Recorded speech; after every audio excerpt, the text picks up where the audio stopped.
security sector. And government must respond to this demand. A 3-day induction training on strategic framework development for security institutions and national security advisors gets underway today. The Minister has finally secured legally binding assurances on Irish backstop in a last-ditch effort. Following weeks of mass demonstrations, Algeria's President Abdelaziz Bouteflika has abandoned his bid for a 5th term in office. These are the headlines. More coming on your way on the wall today.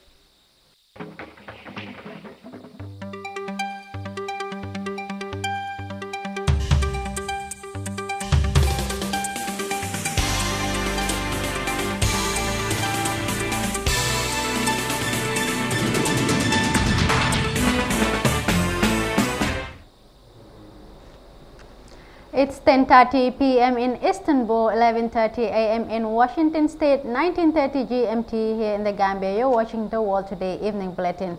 We now kick off with our first story.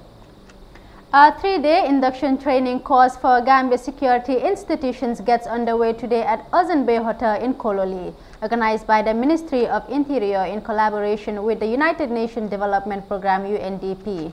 The training focuses on strategic framework development for the different security institutions, civil society representatives, and national security advisors. Sajid Sambo has more.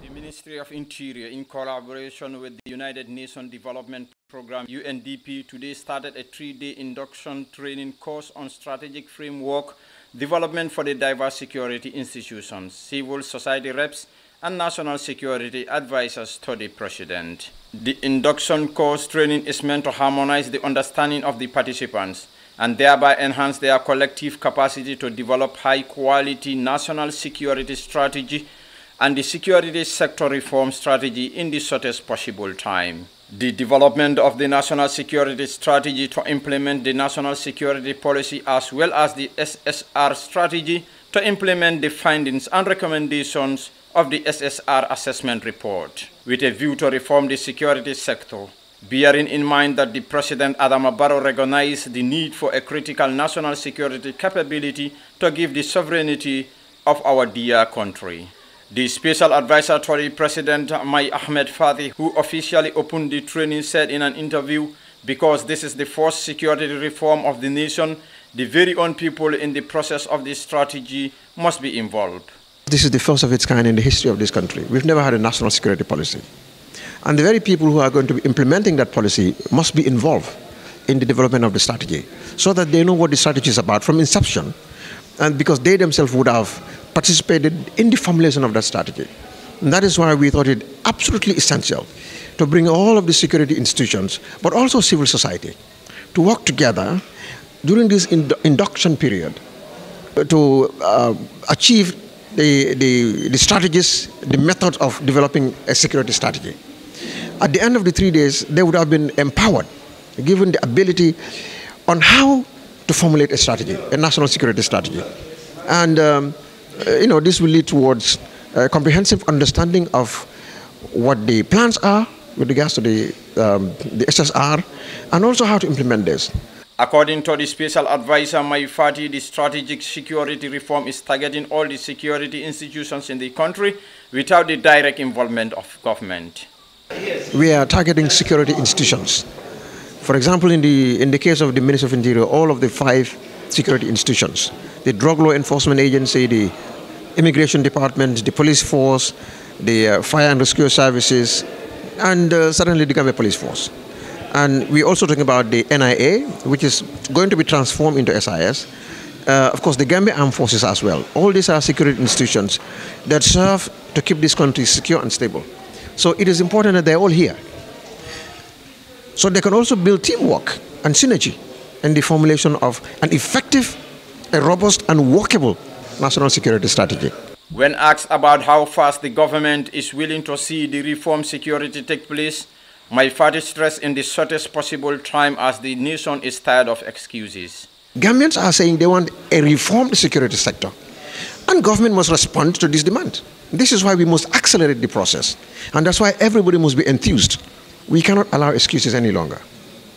We have had enough excuses in the past, particularly during the last dispensation. But Gambians opted for change, not just a change in political infrastructure. They want to see reforms, particularly the security institutions, because they are predominantly responsible for the abuses and for the desecration of our democracy. And that is why the reform must begin from there, because it is the foundation of everything else. The big question here is, are you sure this process will unfold peacefully by the end of the security reform process? Why not?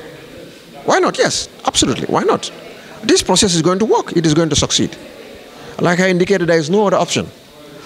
We are here to make it work. And it is going to work. Plus, we have a strong political will. The president is fully behind this. At the end of the 3-day induction training course, participants are expected to be equipped with the requisite knowledge, talent, skills to tackle the critical dimension in drafting national security strategy and security sector reform strategies, both key in the success of the SSR process. For Africa TV News, I am Sajo Sambu. Peaceful voting and high turnout marked parliamentary elections in Guinea-Bissau. The party that gains a majority of the seats will be invited to form a government according to political convention. More than 130 international observers were dispatched to each of the 8 regions of the country of 1.9 million people. There were 21 parties running, the biggest number in the country's history. Visiting one of the polling stations in the capital Bissau, the Deputy Special Representative of the UN Secretary General for Guinea-Bissau, David McLancard, called it a very positive result for the people, adding that people have come out to vote in large numbers and voted peacefully. Here is an insert. The holding of free, fair and transparent elections. It will be a new chapter in the country's democratic history. It will pave the way for the formation of a new government and for the creation, we hope, of the right conditions for reform and for democratization, peace building, stabilization in the future. UNICEF estimates that 260,000 children in the Kasai region of the Democratic Republic of Congo, DRC, are suffering from severe acute malnutrition and in need of life-saving treatment. As a result of violence and insecurity between 2016 and 2018, Kasai faced large-scale population displacements, child rights abuses, and important levels of malnutrition among children. UNICEF estimates that 260,000 children in the Kasai region of the Democratic Republic of Congo, DRC, are suffering from severe acute malnutrition and in need of life-saving treatment. Thousands of children from Kasai who have fled with their families to the neighboring provinces of Kwilu and Kwango are also suffering from malnutrition. As a result of violence and insecurity between 2016 and 2018, Kasai faced large-scale population displacements, child rights abuses, and important levels of malnutrition among children. Even though pockets of insecurity remain today, thousands of families who had fled into the bush have now returned to their communities. In the last 2 years, UNICEF and its partners have treated 200,000 severely malnourished children in the Kasai region. To help children return to school, UNICEF has rehabilitated 500 classrooms that had been burned down or looted during the violence and assisted more than 100,000 children with psychosocial support and education material. UNICEF has also assisted more than 5,000 unaccompanied children and children associated with militias and ensured their reintegration in their families and communities. The return of at least 300,000 Congolese from Angola is incurring additional stress on health centers, schools and other basic services in Kasai. As a result, access to essential and life-saving services is compromised for many children. The Democratic Republic of Congo is rich in resources, yet fraught with conflict and violence. The country is currently experiencing the largest displacement crisis in Africa. Many of its people have not seen peace in more than 20 years. The Democratic Republic of Congo, DRC, is host to one of the world's most complex and long-standing humanitarian crises, centered particularly in the east of the country. More than 2.1 million people were forced to flee their homes in 2017 alone, equivalent to an average of 50 families fleeing every hour, every day.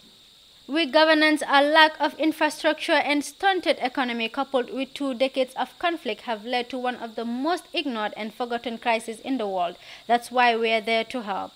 There are currently more than 100 different armed groups vying for territory and control in eastern DRC. This conflict is causing massive displacement and urgent humanitarian needs as families flee their homes for safety. Myanmar's Rakhine State continues to face a humanitarian crisis and the suppression of people's basic rights. Presenting her latest report to the 47-member body in Geneva, Yangi Lee, special rapporteur on the situation of human rights in Myanmar, detailed several serious concerns across the country. These include appeals linked to the mass exodus of some 700,000 Rohingya Muslims from Rakhine State. Let's take a look at this insert. The Memorandum of Understanding between the government, UNHCR, and UNDP has not been effectively implemented, and it expires in a few months. There is nothing to indicate that conditions have improved for the Rohingya who remain in Myanmar. I am gravely concerned about what their future will be. I am increasingly concerned about the conflict between ethnic armed organizations in Shan State. There are reports of civilian deaths, and thousands of people have been temporarily displaced from their homes over the last few months, with 1,700 people fleeing from Namtu and Sepal since 27 January. Allegations exist of fighters dressing as civilians, using civilian vehicles, landmine use, forced recruitment, and forced portering, and arrest and detention of civilians suspected of being associates or sympathizers of the Arakan army. It does not appear that the situation will improve in the immediate future. I still firmly believe that the situation in Myanmar must be referred to the ICC by the Security Council or a state party or group of state parties. Victims must not be forced to wait in purgatory of international inaction. I am deeply concerned by what appears to be a serious downplaying of the ongoing humanitarian crisis and suppression of human rights that is affecting the Rakhine State.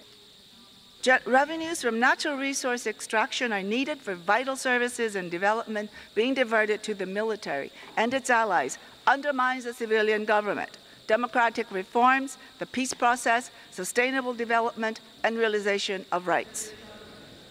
I have received recent reports about jailed Reuters journalist Cho So-woo being ill with unknown illness, and I am also very concerned about the health of jailed Kachin activist Nang Pu. They must be released immediately, their convictions withdrawn, and provided with immediate medical treatment. Reporter Yangi Lee there on the state of Rohingya in Myanmar. Over 4,700 participants from 170 countries, including ministers, business leaders, senior UN officials, and civil society representatives, are gathering in Nairobi, Kenya, for the 4th session of the United Nations Environment Assembly, where they are expected to make commitments that would move global communities to a more sustainable path. The forum, that runs from March 11 to 15, 2019, under the theme Innovative Solutions for Environmental Challenges and Sustainable Consumption and Production, is expected to yield bold decisions and outcomes. Al-Hassan Sisi gives us more on that. 4th UN Environment Assembly kicked off Monday in Kenya with a somber tone in wake of Ethiopian airline crash.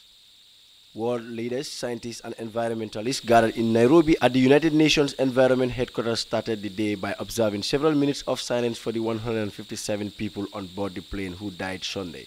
Among them, 22 UN delegates who were heading to the conference. I wish to express my deepest condolences and prayers to the great nation of Ethiopia and to the families, to the passengers, and the crew members who lost their lives in this tragedy. Please join me in a moment of silence and prayers in our own ways, says Maimuna Sarif, the Acting Director General for the United Nations in Nairobi, speaking during the opening plenary. Those sentiments were echoed by many other speakers, including Kenya's Environment Minister Keriako Tobiko and Joyce Musoya, Acting Executive Director of the United Nations Environment Programme. I wish to express my deepest condolences and prayers to the great nation of Ethiopia and to the families of the passengers and the crew members who lost their life in this tragedy. Please join me in a moment of silence and prayers in our own ways. We can change the economy by using innovation and honest and fair approach. For issues related to marine litter or plastic litter can only be solved we have to reach out actively to private sector, civil society, citizens, and academia. Among the 157 victims were United Nations staff, interpreters and delegates who had boarded the flight headed for Nairobi. The United Nations Environment Assembly is one of the world's highest level decision-making bodies on environment. Its theme is innovative solutions to environmental challenges and sustainable consumption and production, which will give the framework for shifting global economic systems towards more sustainable trajectories that will tackle environmental challenges and bring people closer to the better future. Reporting for Eyeafrica TV, I am Al-Hassan Sise. Coming up after the break, Gambia's renowned historian Hassan Sise has said Commonwealth is important for our children, not only exposing them to the different cultures of the 53 member countries, but also allow them to be recognized as children of the world.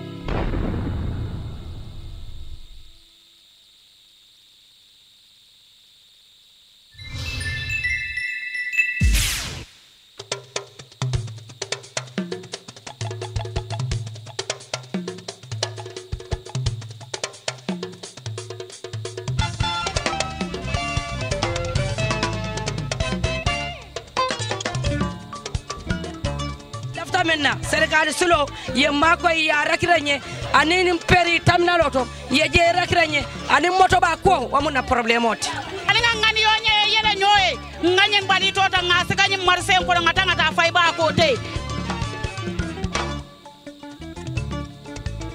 ke masakunda men fo chemsi bo le kala woto ni masakunda fo da ba ko tan kol dani nyanda sonnale nyamo fayje ko sorun musolu wolbe batari be yankam kato kono ninga fero sotono to mbimbota nyi marché kono bara hani fere ka sekiri to ma sotona manke siroti andu mantara manokan ya jembe soti ari marché bunda to nyami musol nak suñ ko waxe moy jigen ñi mu nekk programme nga xamne nañ leen ko indil fi ni ci Eyeafrica TV luñ ci juplu nak mo nekk ne bepp jigen bu nga xamne mu ngi fi ni ci biir rewi Gambia ya xam ngay daan sa doole ya xam nga nekk ci li nga xamne moy jafé wala nga nekk ci li nga xamne moy li la yokka diñ lañ la ko indil fi ni dinañ dem be fi nga xamne fofu la jigen ñi nekk di daan seen doole wala li nga xamne tamit moy seen jafé ñu indil leen ko fi waxtaan ak yeen bokk ak askan wi programme bi nak ngeen di ci and ak man mi seen xarit Masre Diop àllarba bu jot juroom benn waxtu su jotee mu jëm nak be juroom benn waxtu su tegalee fanweeri minute kon nak bu leen ko raté.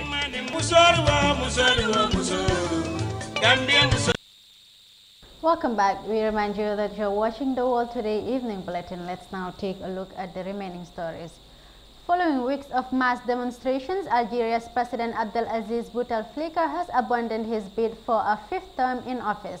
Bouteflika also delayed next month's election and appointed a new prime minister. He has promised social and political reforms.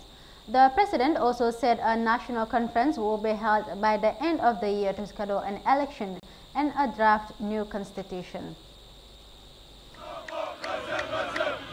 Celebrations sprang up across Algeria, from the capital Algiers to Constantine and beyond, all within minutes of hearing that Algerian President Abdelaziz Bouteflika had caved into mounting pressure and announced he would not seek a fifth term. Protesters who took to the streets over the past weeks asking for his departure and calling for political reforms.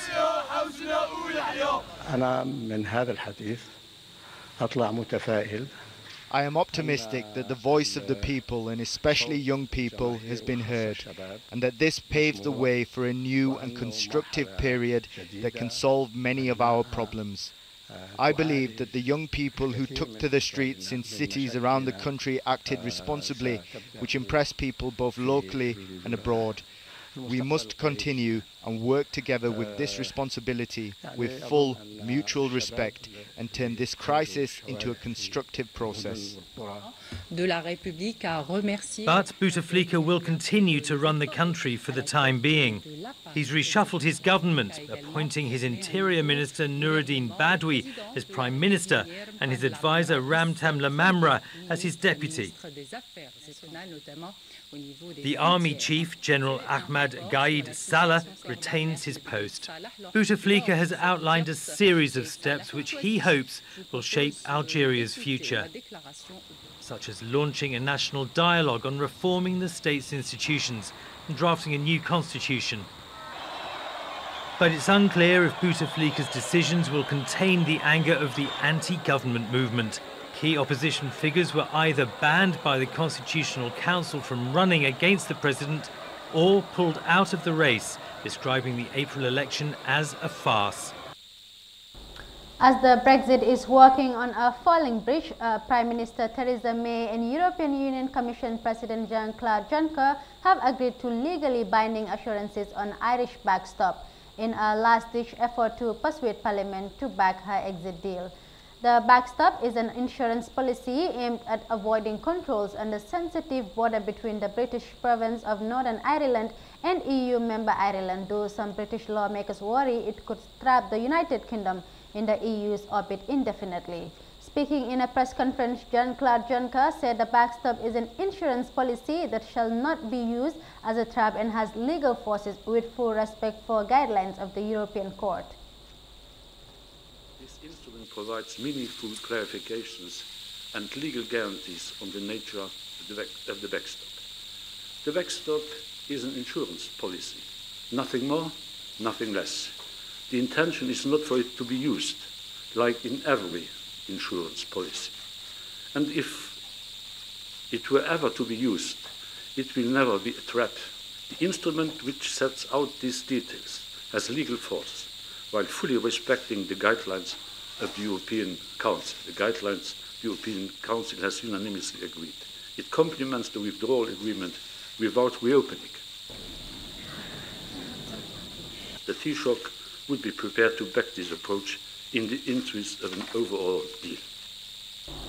For her part, Prime Minister May said today they have secured legal changes in Strasbourg exactly 7 days before the United Kingdom is due to leave the EU. May announced 3 documents, a joint instrument, a joint statement and a unilateral declaration, which she said were aimed at addressing the most contentious part of the divorce deal she agreed in November, the Irish backstop. We have agreed them. First, a joint instrument with comparable legal weight to the withdrawal agreement will guarantee that the intent of applying the backstop indefinitely. If they do, it can be challenged through arbitration, and if they are found to be in breach, the UK can suspend the backstop. It sets out a number of commitments to enhance and expedite the process of negotiating and bringing into force the future relationship. And it makes a legal commitment that the UK and the EU will begin work immediately to replace the backstop with alternative arrangements by the end of December 2020. Third, alongside the joint instrument on the withdrawal agreement, the United Kingdom government will make a unilateral declaration that if the backstop comes into use and discussions on our future relationship break down, so that there is no prospect of subsequent agreement, it is the position of the United Kingdom that there would be nothing to prevent the UK instigating measures that would ultimately disapply the backstop. Yesterday, Gambia joined other Commonwealth countries to observe Commonwealth Day. This year also marks the 70th anniversary of the formation of the Commonwealth as it is configured today with old ties and new links. In our quest to know why celebrating Commonwealth is relevant to our governance process, Sadio Sambu spoke to Gambia's renowned Hassum Toure, Hassum Siserada and Faz in this report. The Gambia gained its independence in 1965 through the struggle of the first President Sir Dawda Jawara, thanks to the support of the Commonwealth member countries, who helped the Gambia attain its sovereignty from British colony, said historian Hassum Cissé. The Commonwealth of Nations, normally known as the Commonwealth, is a unique political association of 53 member states, nearly all of them former territories of British Empire, And the Gambia, a former colonial rule of the British Empire, joins the rest of the former British colony countries to observe what is known to be the Commonwealth Day, which is celebrated every second Monday of March each year. In the Gambia, it is observed mainly by lower basic school children, where every kid, boy or girl, would dress, cook the different variety of food according to the clan or culture he or she come from. Giving an in-depth history of what Commonwealth is all about, the Gambian historian Hasum Sise said Commonwealth is an association of British colonial countries that date back to 1949. According to him, Commonwealth is important for our children, not only exposing them to the different culture of the 53 member states countries, but also allow them to be recognized as children of the world. The Commonwealth Day is important. It exposes our children to 53 cultures of the world. It helps our children to become citizens of the world. Like a school, child in the Gambia will, draw the flag of Marshall Islands, 6,000 kilometers away, like in the Pacific. Will want to cook, the food, of Jamaica, 3,000 kilometers away. That is what this day is meant, to promote tolerance through the understanding of cultures of other countries in the Commonwealth. So it's a very, very important day. Now also you have to remember, belonging to Commonwealth means belonging to an association of 53 countries, like you have said, which is great, because it's an association of the good. You see, it is not an association, of reckless, pariah, abusive states. No, it's a Commonwealth of states who respect human rights, democracy, and rule of law. So it is a pride to be a member of the Commonwealth. The head mistress of Albion Lower Basic School, Mrs. Chapman, said the day is made colorful with the different spices of food and dressing from the school children. She further said that the day is important for the kids to know what Commonwealth is all about. It's important because they should know the meaning of Commonwealth. Although it stopped, but we never wanted it because we knew what it did for our country, what it was doing for our country. And it came up again, anticipating and praying that we'll get the good out of it, the best out of it. The children should know why we should have it. It's a group of countries coming together, and I guess when they come together, they talk their strengths and their weakness. And we are, because some countries are having weakness, some countries are having strength. The countries that have strength, where we are having our weakness, they will help. A student of the school, Fatim Benga, dressed on her Fulani traditional dress and hairstyle, said this is a day they fancy each year, as it introduces them to the different cultures which she has never seen before, expressing her heartfelt desire of the day.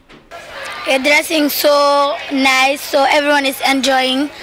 We are really happy and we enjoy. Everyone is so happy. We are organizing different type of costumes. We are here today to enjoy, so we enjoy very well. The human symbol of this Freedom Association is the head of the Commonwealth, currently Queen Elizabeth II, and the 2018 Commonwealth Heads of Government meeting appointed Charles, Prince of Wales, to be her designated successor, although the position is not technically hereditary. The Queen is the head of state of 16 member states known as the Commonwealth realms, while 32 other members are republics and 5 others have different monarchs. Member states have no legal obligations to one another. Instead, they are united by English language, history, culture, and their shared values of democracy, human rights, and the rule of law. These values are enshrined in the Commonwealth and promoted by the quadrennial Commonwealth Games. For the news, I am Sajo Sambu.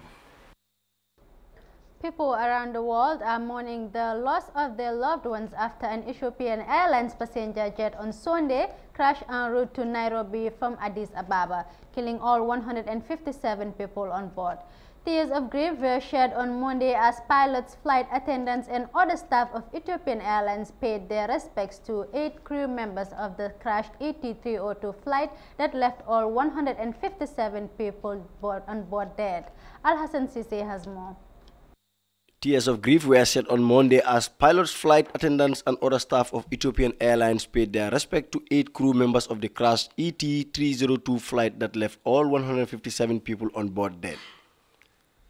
A Boeing 737 MAX 8 plane bound for Kenya was on a routine flight from the Ethiopian capital Addis Ababa when it crashed on Sunday morning near the central town of Busoftu, 50 kilometers south of the capital. Pilots and staff filled the premises and chambers of the country's Pilots Association near Addis Ababa's Bole International Airport. Tears rushed down their cheeks as sights of grief and wailing could be heard from the crowd, and pilots and attendants recounted their experiences with the victims whose photos were displayed. Colleagues also laid flowers and lit candles grieving for victims.